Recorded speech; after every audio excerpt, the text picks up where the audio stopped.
biggest mistake this CEO ever made wasn't firing a man. It wasn't insulting him, and it definitely wasn't dumping 6 forgotten engines at his tiny repair shop. It was assuming the quiet black single dad standing in grease-stained boots was just another neighborhood mechanic. She had no idea those engines carried a secret that had been buried for over a decade, or that the man she had just humiliated was the only person alive who could bring them back to life. Before this story ends, a company worth millions will pay $3 million to recover the very engines it threw away. One powerful executive will lose everything he spent years protecting, and a father who never asked for revenge will prove that integrity is always worth more than money. But to understand how a simple delivery turned into the most expensive decision that company ever made, we have to go back to the rainy Monday morning, when 6 forgotten engines rolled into Tony Griffin's shop. If this story pulled you in, go ahead and subscribe so you never miss the next one. I've got another unforgettable story coming your way soon. Before we jump back in, leave a comment and let me know where you're watching from. I always enjoy seeing how far these stories travel and who's listening from around the world. Now, let's get back to the story. Rain had been falling since 4 in the morning, the kind that didn't announce itself with thunder, just settled over Detroit's east side like it planned to stay all week. Micah Holt unlocked the bay doors of Holt Engine Restoration at 6:15, same as always, and flipped on the lights one row at a time.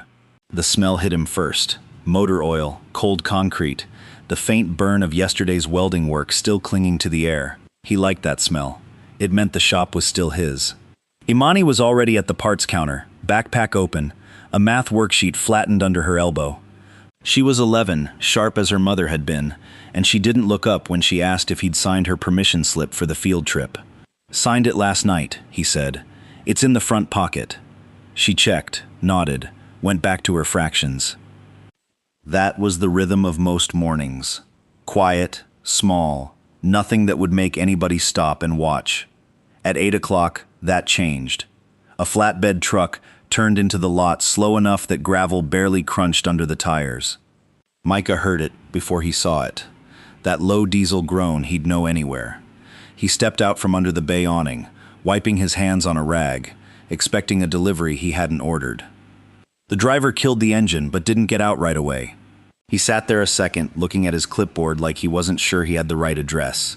Then he climbed down, boots splashing into a puddle, and walked around to the flatbed. 6 engines sat lashed to the trailer bed. Old ones, big ones.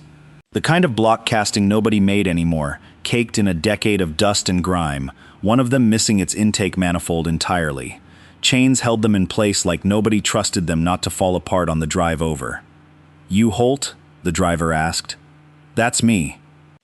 The driver held out the clipboard. "Got a drop for you. Company wants these gone. Ms. Renshaw's office said to bring them here." Micah looked past him at the engines, then back at the paperwork. "Renshaw Motors is dropping prototype blocks at my shop?" "That's what I was told."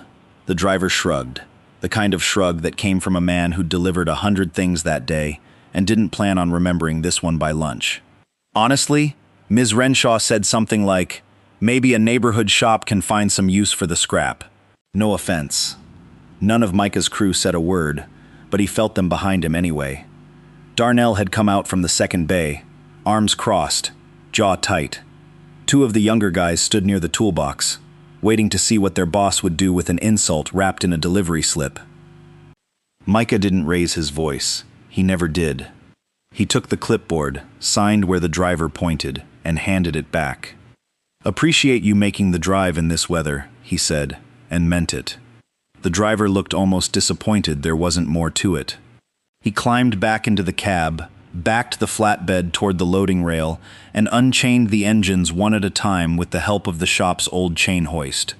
By 8:40, all 6 sat lined up on wooden pallets just inside the bay doors, dripping rainwater onto the concrete, looking every bit like the junk they'd been called. Darnell finally spoke once the truck pulled out. "You're not going to say something? Woman disrespects your whole operation, and you just sign for it?" "Nothing to say yet," Micah said, already walking toward the engines. "Not until I know what we're looking at." He started with the first block, running a shop rag over the casing, clearing enough grime to read a partial serial number. Nothing unusual. He moved to the second. Same story, different tag. He reached the third engine and stopped there a moment, studying the rust pattern along the valve cover, before moving on. It was the fourth engine that changed everything. He wiped the block down slow, the way he always did with something he wanted to look at properly, and his hand stilled just above the timing cover. There, beneath a decade of dust and old oil, sat a small stamped mark. Barely visible unless you knew exactly where to look. A tiny sequence of numbers pressed into the metal by hand, not machine. Micah stared at it for a long moment. He knew that mark. He'd know it anywhere, because he was the one who'd put it there. 12 years ago, before any of this, before the shop, before Imani was even born, that mark had meant something. It had meant approval. It had meant this one's ready. And nobody stamped an engine that way unless they'd built the whole line themselves. His hand didn't shake, his face didn't change, but something behind his eyes shifted, and Darnell, who'd known him 15 years, caught it immediately. "Micah, you good?" "I'm good," Micah said quietly, straightening up. He looked down the row at all 6 engines, dripping and forgotten, sitting in his shop like nobody's problem but his. "Lock the front doors," he said. "We're not opening today." Nobody argued. Nobody asked why. They just watched him walk toward engine number 4 again, sleeves already rolling up, like a man about to have a long conversation with something only he understood. What none of them knew, not Darnell, not the crew, not even Imani doing her fractions 20 feet away, was this. In 6 weeks, the same company that dumped these engines like garbage would be writing Micah Holt a check for $3 million to get them back. And by then, everyone would know exactly who he used to be. The front doors stayed locked the rest of that Monday. Micah told Darnell to send the crew home around noon. Paid hours, no questions needed. Nobody pushed back. They'd worked for him long enough to know that when Micah Holt went quiet like this, it meant something was turning over in him that he needed room to work through alone. Imani stayed, though. She'd finished her fractions an hour earlier and now sat cross-legged on a stool near the office, watching her father move between the 6 engines like he was reading something written in a language only he understood. "You know these, Dad?" Micah didn't answer right away. He was crouched by engine number 4, tracing the stamped mark again with his thumb, like touching it a second time might change what it told him. "I think I do," he finally said. That was as much as he gave her, and she didn't press further. She'd grown up watching her father hold things close, turn them over privately before he let anyone else see what he was carrying. It was one of the things she loved about him, and one of the things that worried her. In the quiet way an 11-year-old worries about a parent she can't quite protect. That night, after Imani was asleep, Micah sat alone in the shop with a single work lamp burning over the 4th engine and let himself remember. 12 years ago, he hadn't been a shop owner. He'd been Renshaw Motors' director of prototype engineering, the man who signed off on every performance block before it left the development floor.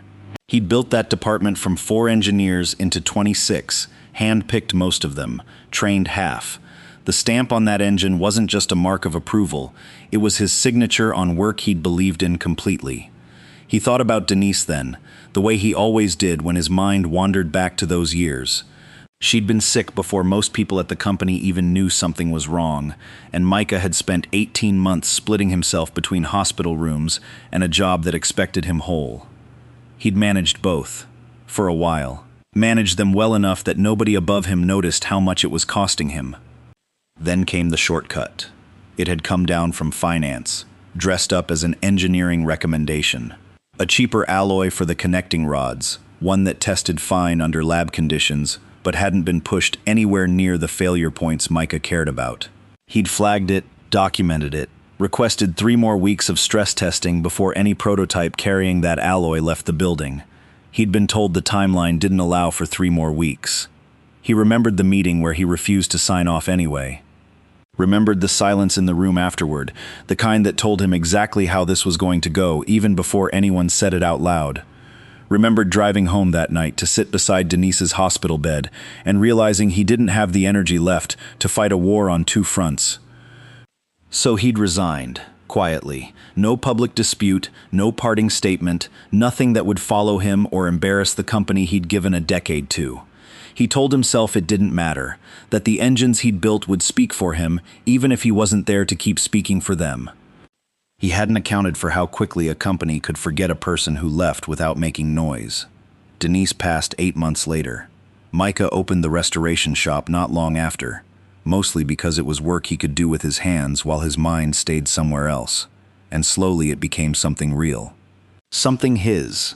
Amani grew up in that shop the way other kids grew up in backyards. He hadn't thought about Renshaw Motors in years. Not really. Not until 6 engines showed up on a flatbed with his own signature hidden inside every one of them. Micah picked up his phone a little after 11 and called the only person who'd understand what he was looking at. Walter Briggs picked up on the 4th ring, voice rough with sleep. "Micah, you know what time it is?" "I need you to come by the shop tomorrow," Micah said. "I've got something you're going to want to see." "That better be good, calling me at this hour. Renshaw dropped 6 prototype blocks at my door today. Engine 4's got my old stamp on it." There was a pause on the line long enough that Micah could hear Walter sitting up, the creak of an old bed frame somewhere on the other end.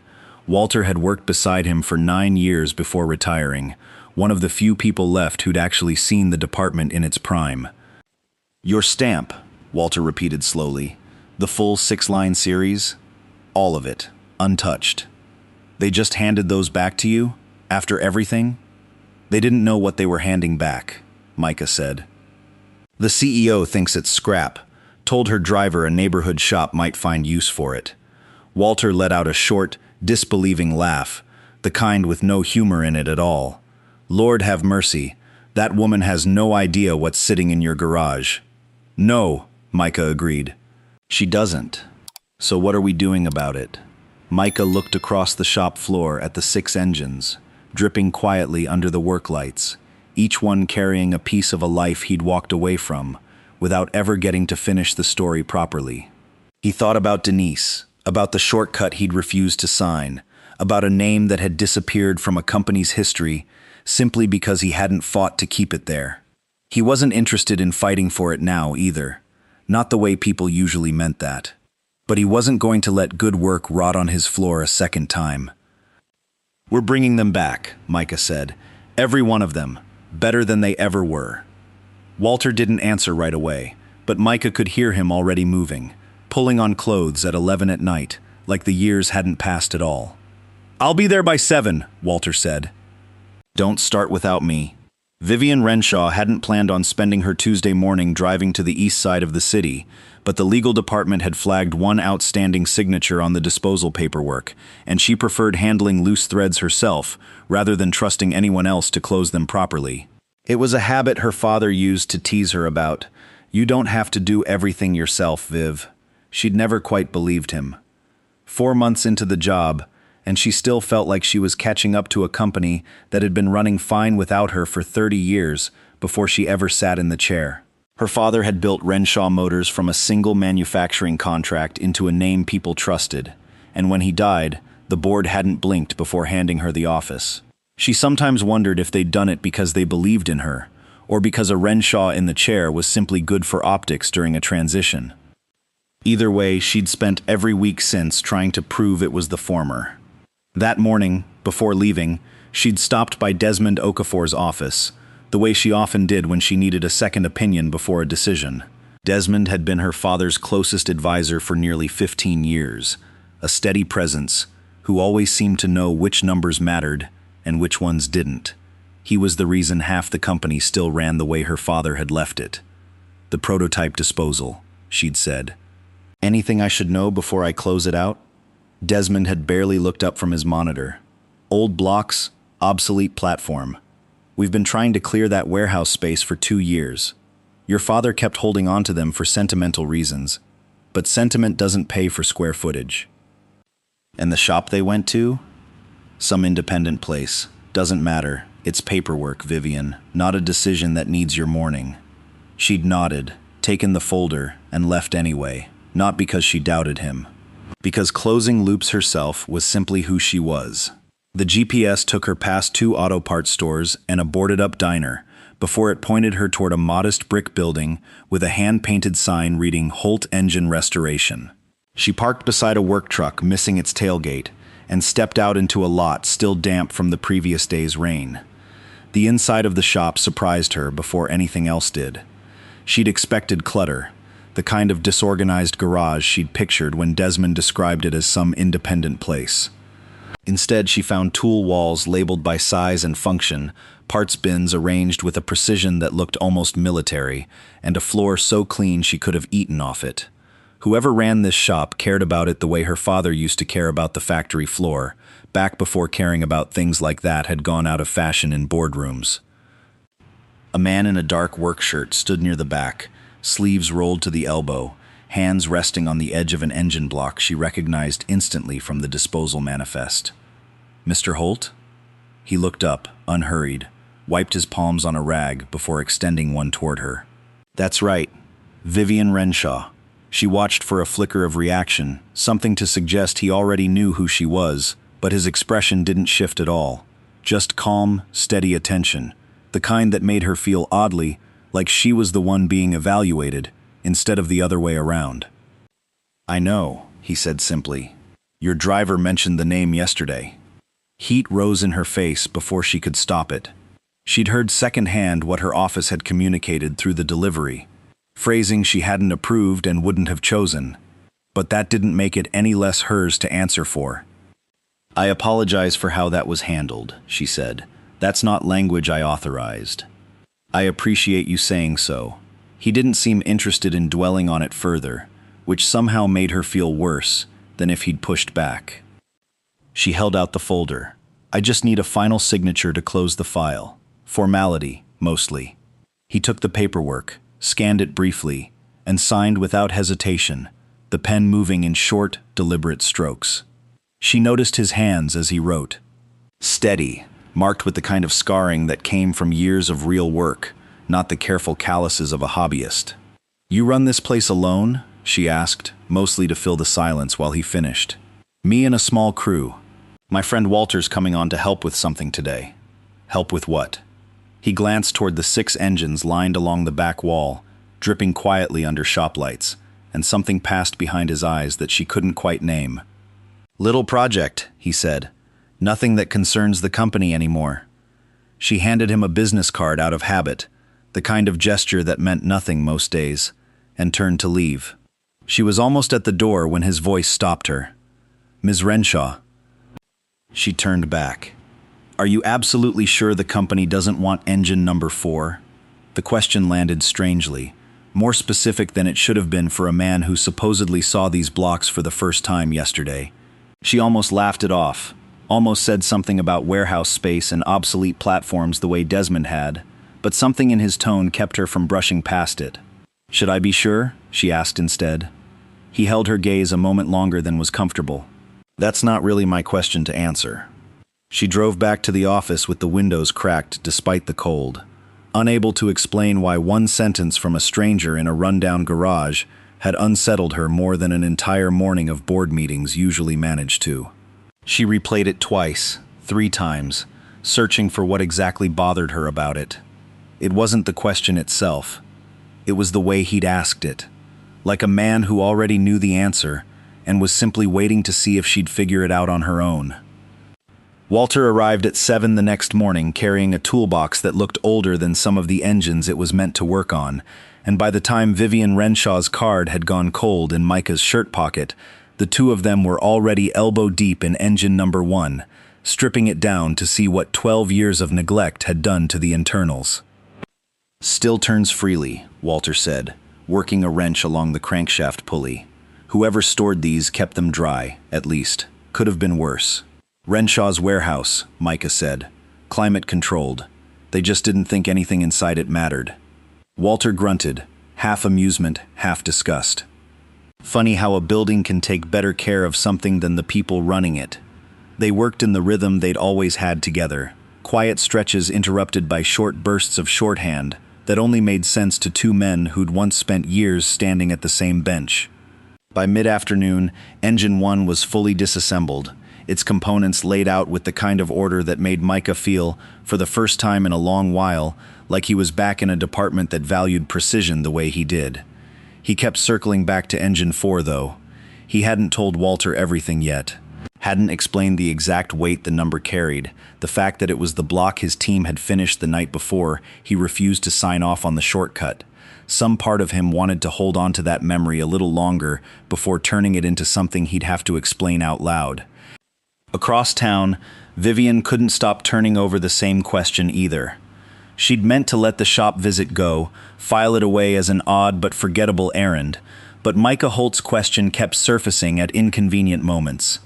In the middle of a supply chain briefing, during a call with a parts vendor, twice while reviewing quarterly numbers that should have held her full attention and didn't. Are you absolutely sure the company doesn't want engine number 4? It wasn't the kind of thing a stranger asked about scrap. She pulled up the original disposal file that evening, the one Desmond had handed her with barely a glance, and read through it properly for the first time. The documentation was thin. 6 prototype blocks, platform discontinued, storage costs no longer justified, recommended for disposal per department review. No engineer's name attached to the original build. No development history beyond a project code that led nowhere when she searched the internal archive. That struck her as strange. Her father had never been a man who threw away paperwork, let alone paperwork tied to prototype development. He'd kept records on projects that never made it past a single test bench. 6 engines with a company history erased down to a project code felt less like an oversight and more like something deliberately thinned out. She searched further, digging through old departmental structures, looking for whatever team had originally built the discontinued platform. The organizational charts from 12 years back listed a director of prototype engineering, whose name had been redacted from the version currently in the shared archive, replaced instead with a generic department title.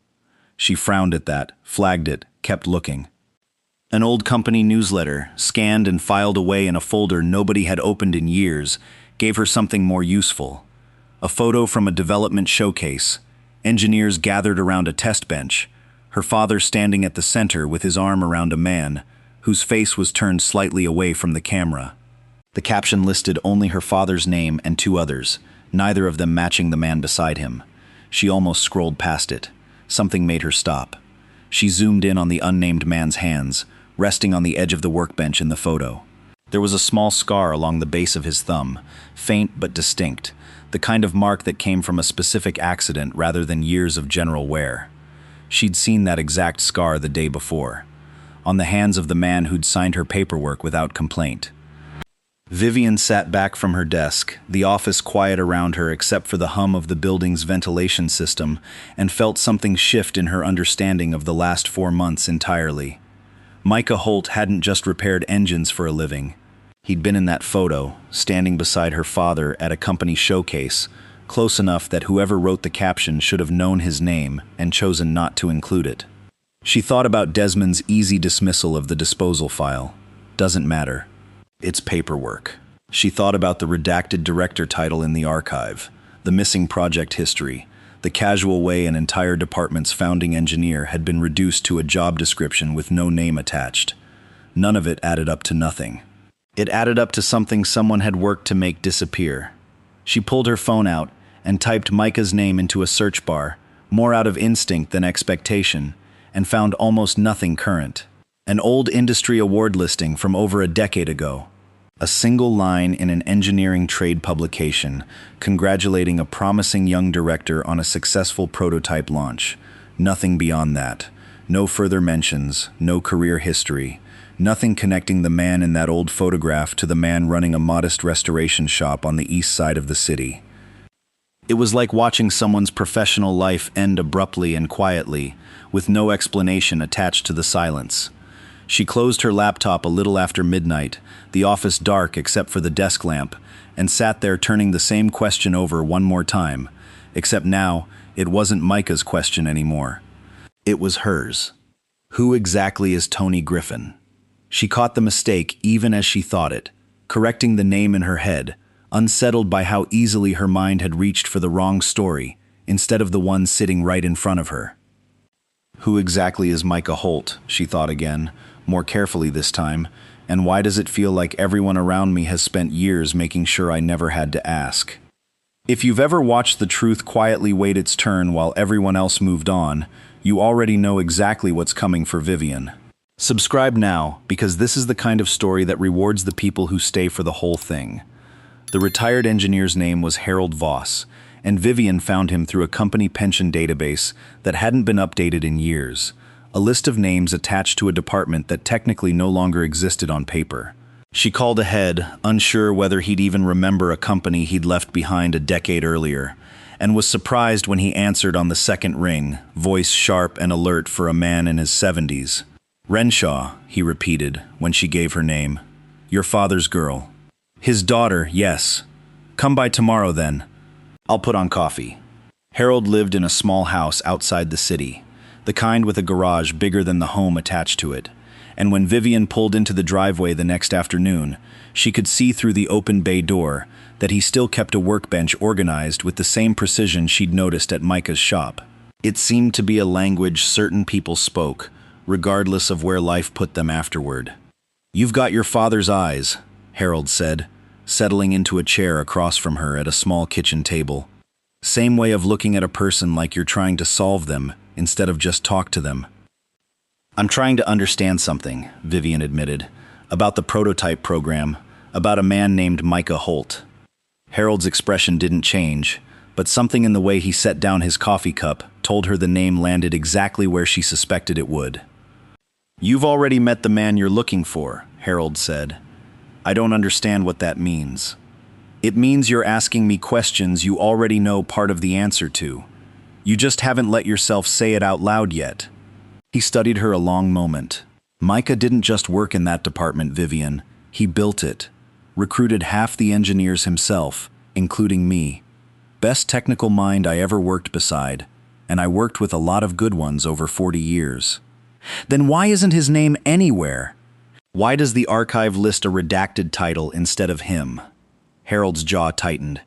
"Because somebody decided it was easier to erase a man than admit the company drove him out over a decision that turned out to be right." He wouldn't say more than that. Told her some of it wasn't his story to tell, that she needed to go looking in places her father had left things rather than places the company kept its official record. She left his house with more questions than she'd arrived with, but for the first time, she also had a direction. Her father's private study hadn't been touched since his funeral. Vivian had avoided it mostly out of grief, unwilling to disturb a space that still smelled faintly like his cologne, still held his reading glasses folded on the desk exactly where he'd left them. That evening, she finally opened the door and made herself go through it properly. She found the engineering journals in the second drawer of his filing cabinet, a dozen leather-bound notebooks filled with her father's handwriting, notes on prototype development stretching back nearly 15 years. She read late into the night, piecing together a program her father had clearly been proud of, entries that mentioned a lead engineer by first name only, praised for solving problems nobody else on the team could touch. Micah caught the tolerance issue before it reached testing. Saved us 4 months.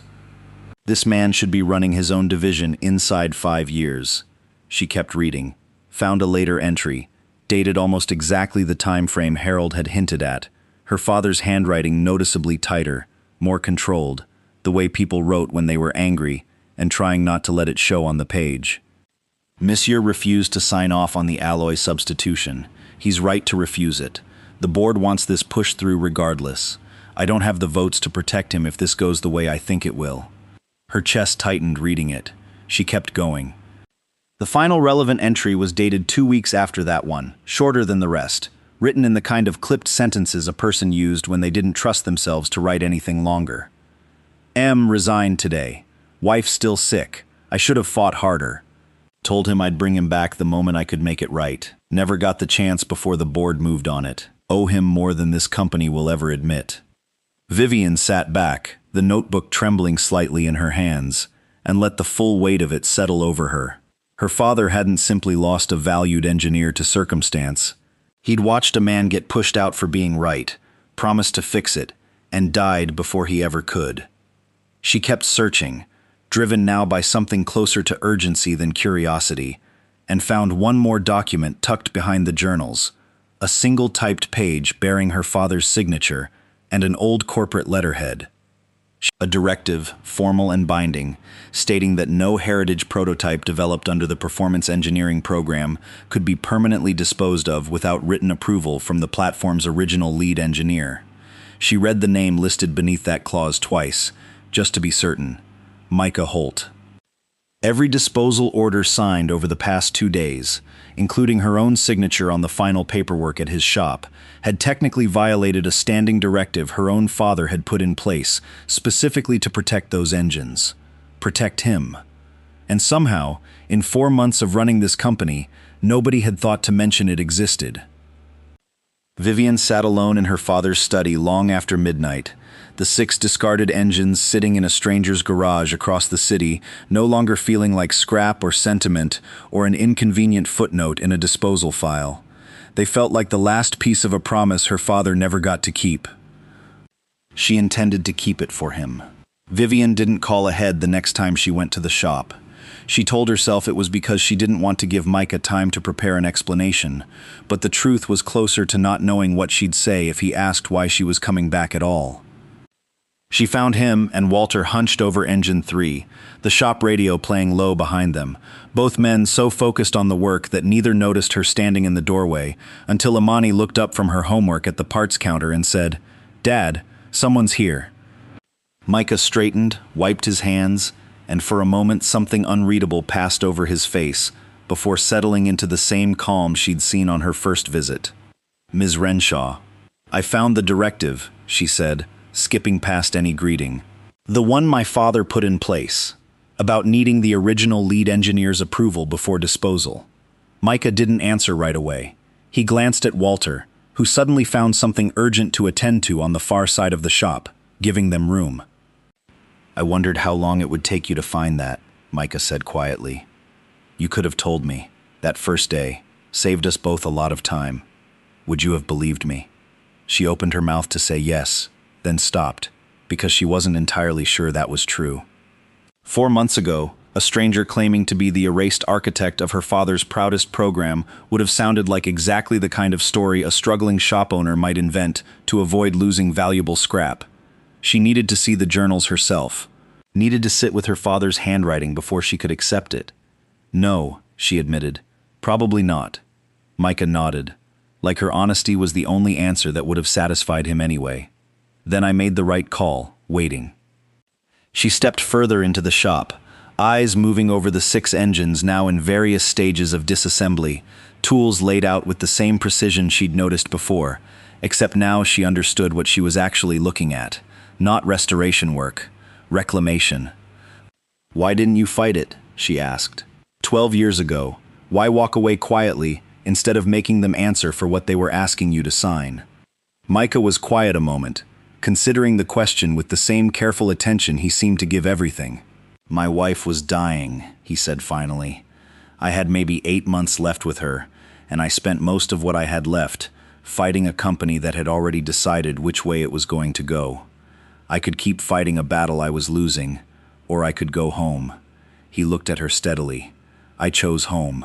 I'd choose it again." Something in Vivian's chest tightened at that, the simple honesty of it landing harder than any accusation could have. She thought about her own father, about the entry in his journal promising to make things right, and felt the weight of an unfulfilled promise settle onto her shoulders like it belonged there now. "I'm sorry," she said.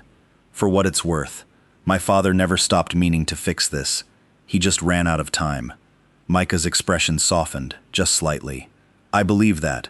He was a good man to work for, one of the few who actually listened."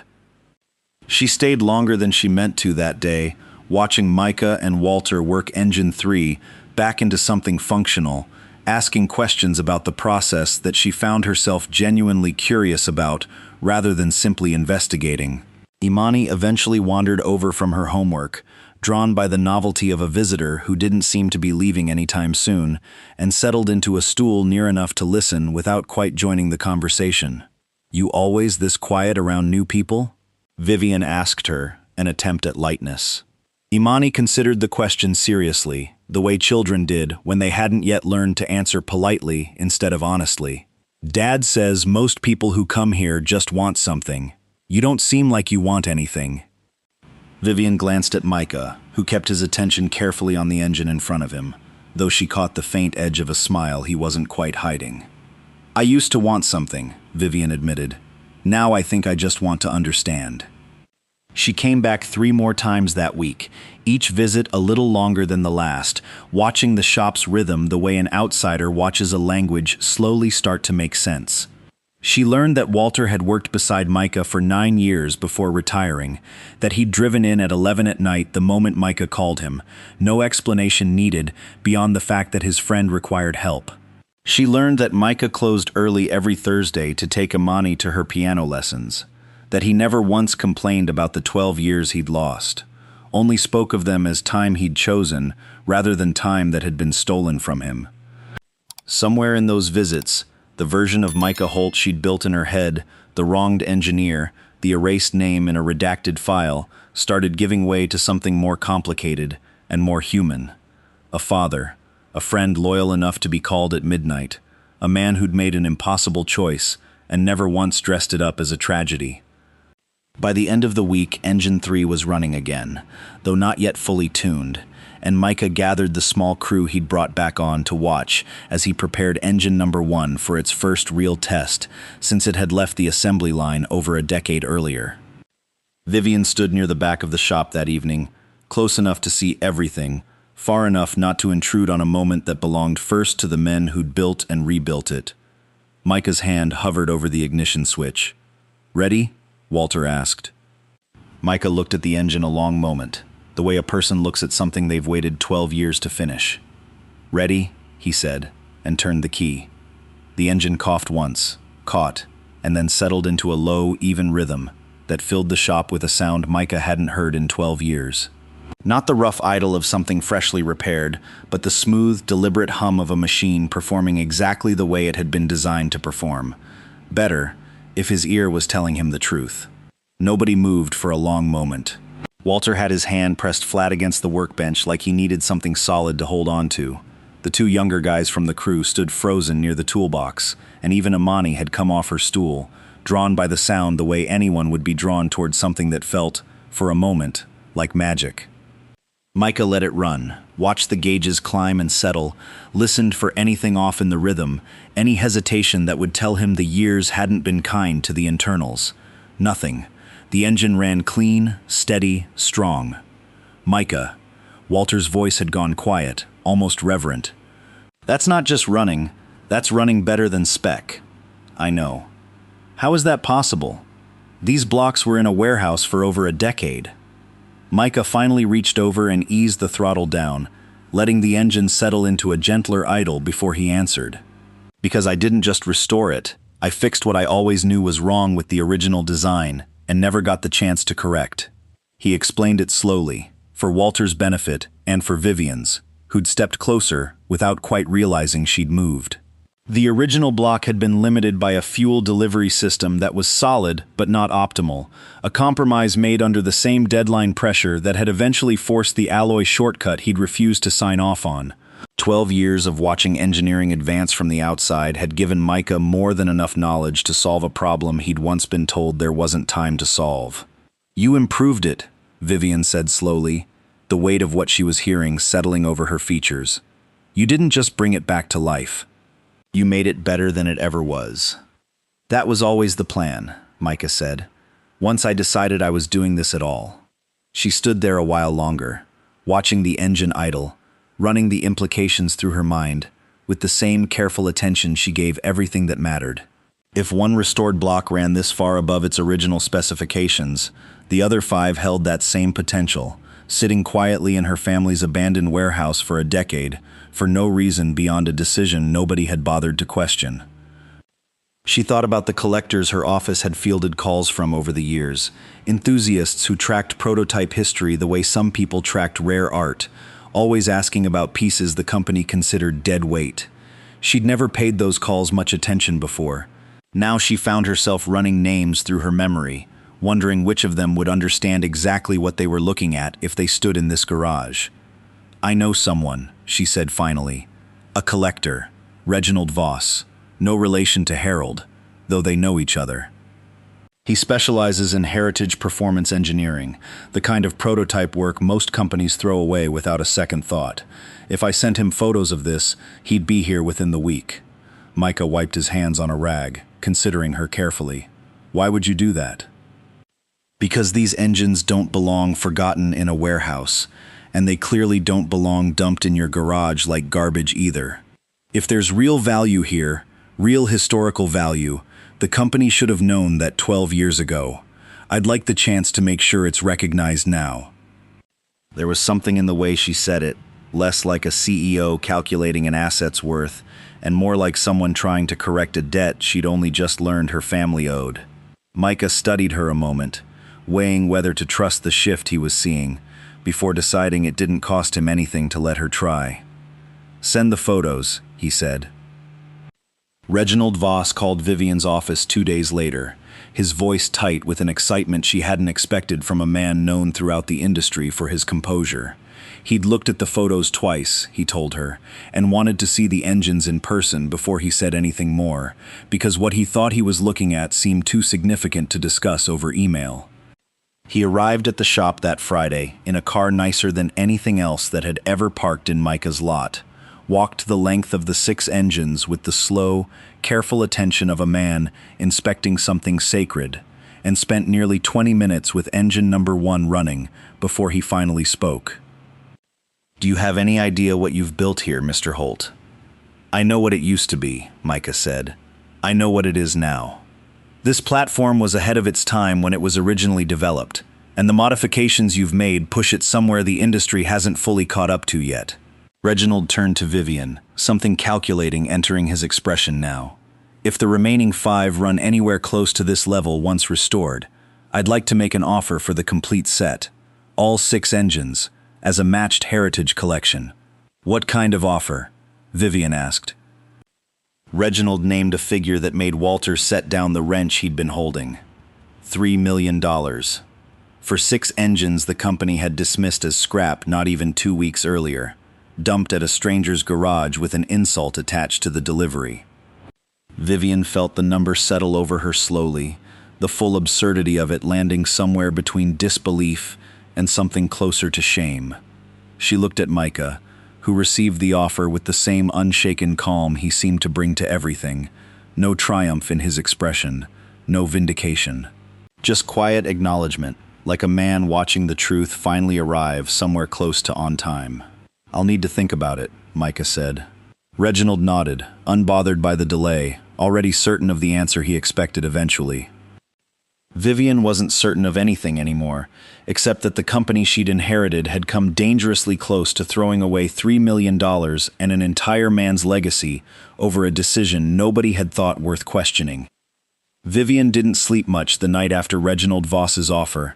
She kept circling back to the same unsettled feeling that had followed her since her first visit to Micah's shop, the sense that the missing pieces she'd been gathering only accounted for part of a much larger picture. A $3 million collection didn't get erased from company memory by accident. Someone had made choices, deliberately and repeatedly, to keep it that way. She returned to her father's study the following evening, this time with a different purpose. Not searching for context anymore, but searching for whoever had built the wall around Micah's name and kept it standing for over a decade. She found the sealed package at the very back of the study closet, wedged behind a box of old tax records, easy to miss unless someone was looking specifically for something out of place. It was addressed in her father's handwriting, simply marked, "For Vivian, when she's ready." She sat on the floor of the closet and opened it right there, unwilling to wait even the short walk to the desk.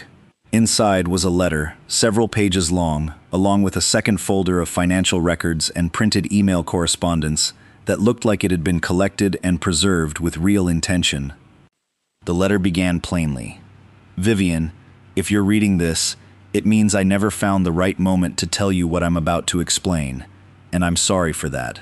I always believed I had more time."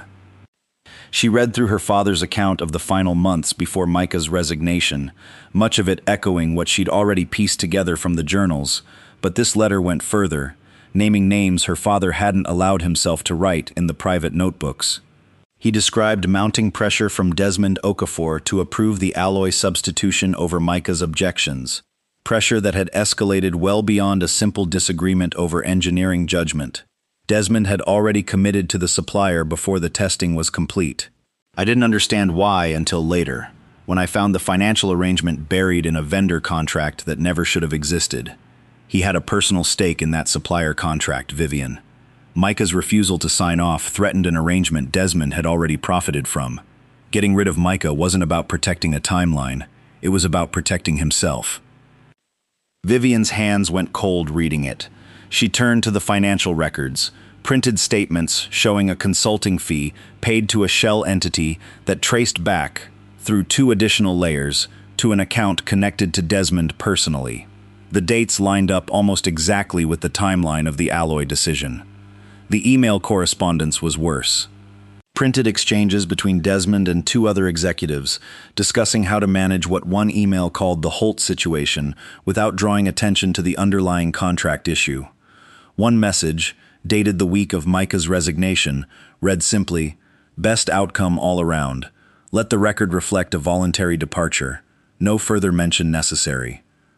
Her father's letter continued for another 2 pages, detailing his own guilt at not catching the arrangement sooner, his intention to eventually restore Micah's position and correct the record, and his growing awareness, in his final years, that Desmond had positioned himself too deeply into the company's daily operations to be easily removed without solid proof. "I was building that proof when I got sick, Vivian. I never finished it. I'm leaving you what I have, and I'm trusting you to finish what I couldn't." She sat on the closet floor for a long time after finishing the letter, the papers spread around her, feeling the full shape of what her father had been carrying alone for years. Desmond hadn't simply allowed Micah to be forgotten, he'd engineered it, protected a corrupt supplier arrangement by sacrificing the one engineer principled enough to threaten it, and then spent over a decade positioning himself as the company's most trusted advisor, while the truth sat buried in a warehouse full of engines nobody was supposed to look at closely again. And she had trusted him completely, had gone to his office that very first morning asking about the disposal paperwork, and he'd waved it off without hesitation, confident enough in how thoroughly he'd buried the past that a direct question from the CEO herself hadn't worried him at all. She thought about every decision she'd made in her first 4 months relying on Desmond's guidance, every instinct she'd second-guessed in favor of his experience, and felt something harden in her chest that hadn't been there before. Vivian gathered the letter, the financial records, and the email correspondence into a single folder and sat at her father's desk until nearly 2 in the morning, reading through everything twice more to be certain she understood the full scope of what she was holding. This wasn't simply a story about one engineer wronged by circumstance. It was evidence of financial misconduct, deliberate deception at the highest level of the company, and a decade-long cover-up that had cost Micah Holt his career, nearly cost the company $3 million in destroyed assets, and had operated entirely under her father's nose until it was too late for him to fix it himself. She thought about Micah's calm, deliberate hands, about Imani doing homework at the parts counter, growing up in the aftermath of a decision someone else had made to protect himself, about Walter driving in at midnight without needing an explanation. None of them had asked for any of this. They'd simply lived through it, quietly, while Desmond continued sitting 3 doors down from her office, offering advice she'd trusted without question. That ended now. Vivian closed the folder, squared the edges carefully, and allowed herself one final thought before finally heading to bed. Her father hadn't finished building his case before he ran out of time. She intended to finish it for him, and she wasn't going to do it quietly. Stories like this remind us that good people are often forgotten until the truth finally speaks. If you believe integrity deserves to win, subscribe and become part of a community that celebrates stories of redemption and second chances. The board meeting was scheduled for Thursday morning, and Vivian made sure every member received the agenda 48 hours in advance, listing only a single item: review of prototype program disposal decision and related financial matters. Vague enough not to tip her hand, specific enough that no one could claim afterward they hadn't been given fair notice. She spent the 2 days before the meeting building her presentation with the same methodical care her father had used in his own notebooks, cross-referencing every document from the sealed package against the company's official records, until the paper trail told a story that couldn't be argued with or explained away. She didn't confront Desmond directly beforehand. She'd considered it, briefly, then decided he deserved exactly the same courtesy he'd shown Micah 12 years earlier. None at all. The boardroom filled slowly that morning, 7 members settling into their usual seats around the long table, Desmond arriving last as always, unhurried, confident in the position he'd occupied for over a decade. He took his seat near Vivian's right hand, the spot he'd claimed since her father's time, and offered her a small nod that assumed, as it always had, that whatever she was about to present had already been shaped by his guidance. "Before we begin," Vivian said, once the room had settled, "I want to introduce someone whose presence is relevant to today's discussion." She nodded toward the door, and Micah stepped in, dressed simply, his expression composed, in the same steady way it had been every time she'd seen him.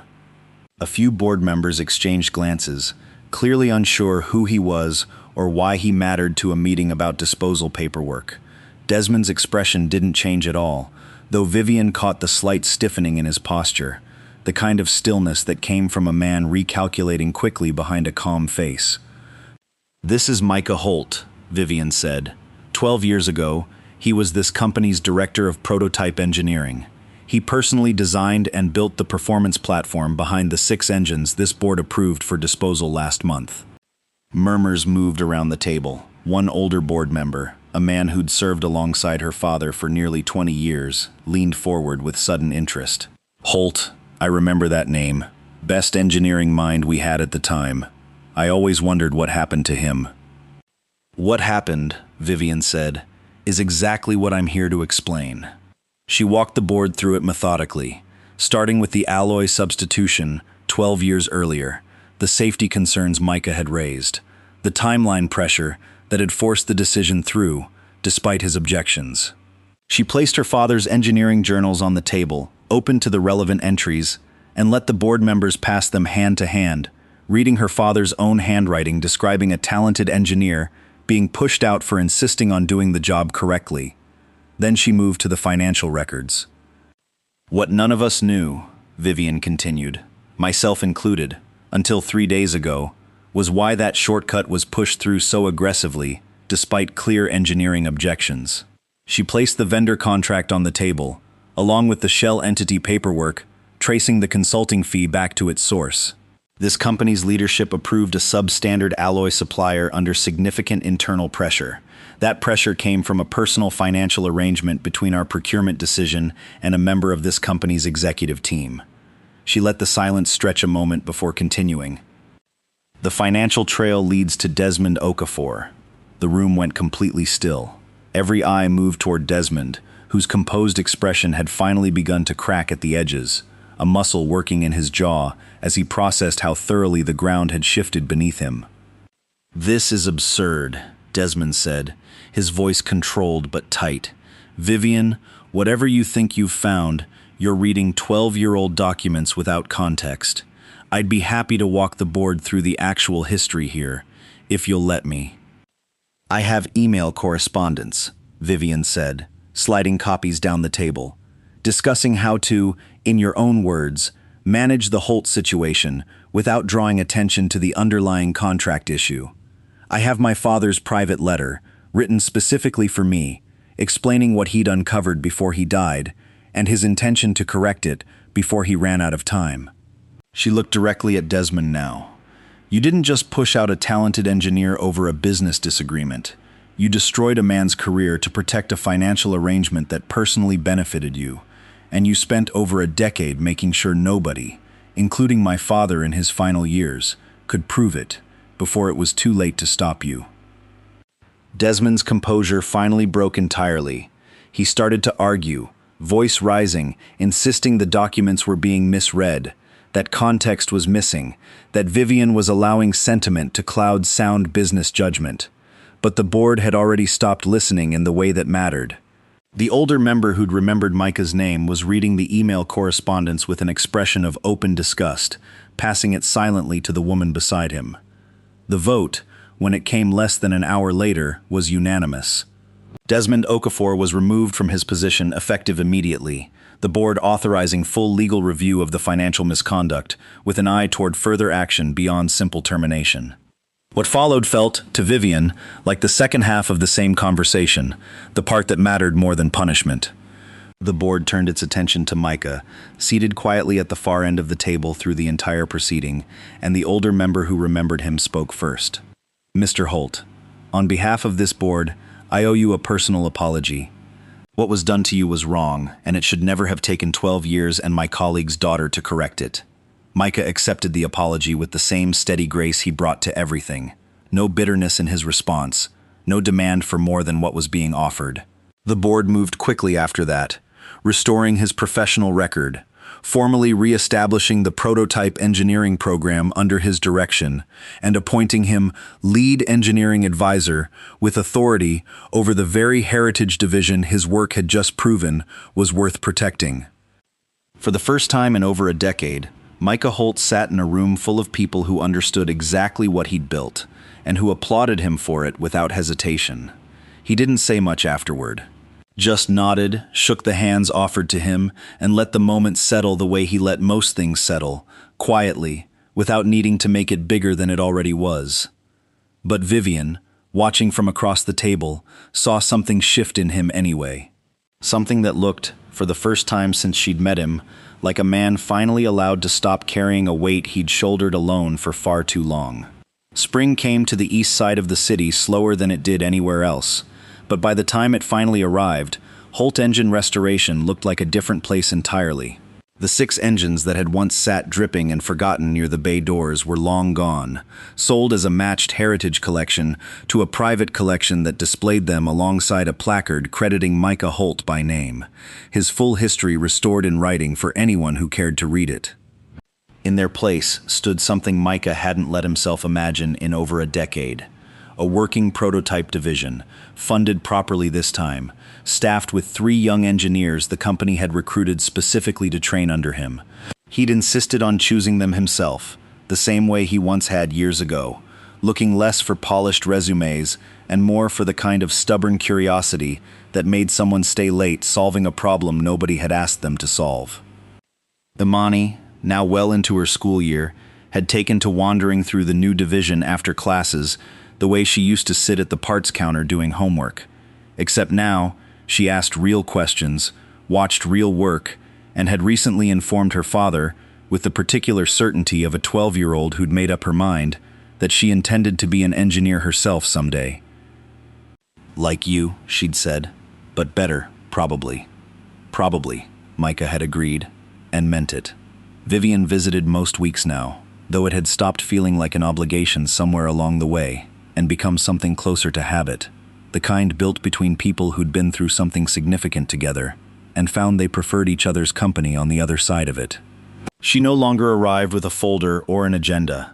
Sometimes she just came to watch the new engineers work, ask Walter questions about processes she didn't fully understand, or sit near Imani while the girl explained, with great patience, the difference between 2 engine components that looked identical to Vivian, but apparently were not. "You know," Vivian said one afternoon, watching Micah walk the newest recruit through a diagnostic procedure, "you could have asked for more than what the board gave you.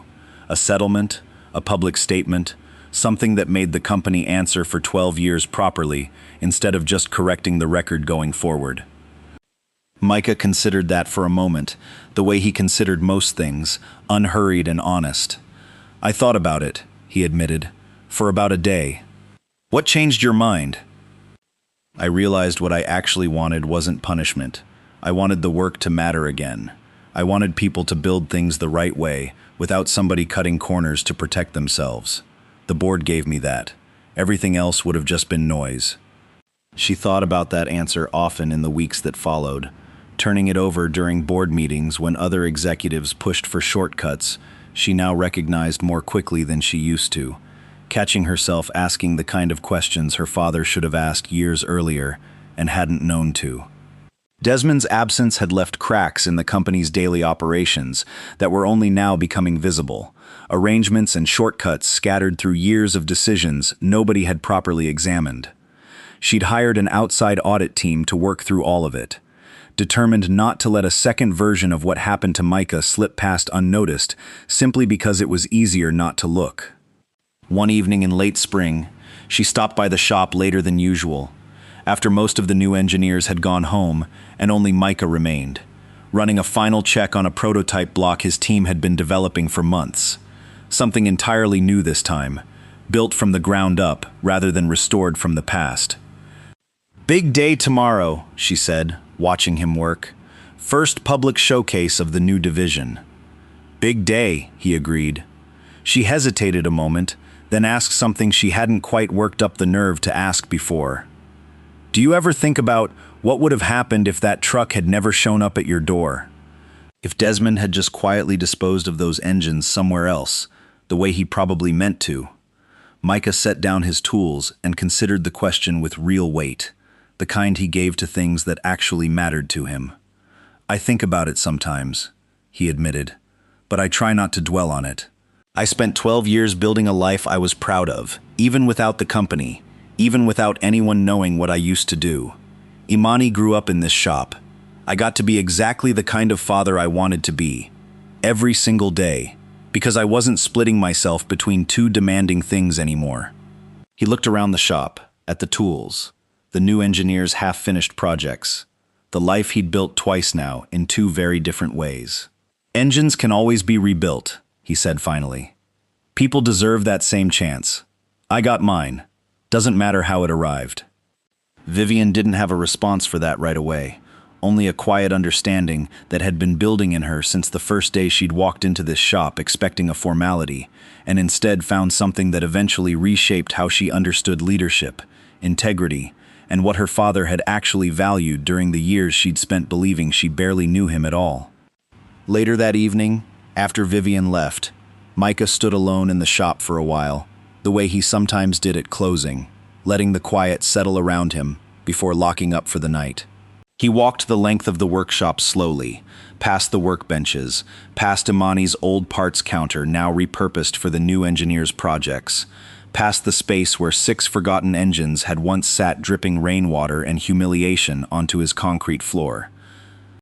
The garage that had once held 6 engines nobody wanted now held 6 prototypes for a future the company was only beginning to imagine, built by people Micah had chosen himself, trained the way he'd once been trained by mentors who believed good work spoke for itself even when the world took its time listening. He thought about Denise, the way he still did most evenings, and allowed himself the quiet certainty that she would have been proud of exactly this. Not the vindication, not the $3 million, but the simple fact that he'd kept showing up for his daughter and his craft, even during the years when nobody else was paying attention. Imani was waiting for him by the door, backpack over one shoulder, ready for the drive home. "You good, Dad?" Micah looked back once at the shop, at everything it had become, and finally allowed himself a small, genuine smile. "I'm good," he said, and this time he meant it completely. "Thank you for staying with me until the very end. If this story meant something to you, I'd really love for you to subscribe. Before you go, leave a comment and rate this story from 1 to 10. I read your comments, and I always enjoy seeing your thoughts and perspectives. If you're ready for another unforgettable story, just tap the next video on your screen. I'll see you there.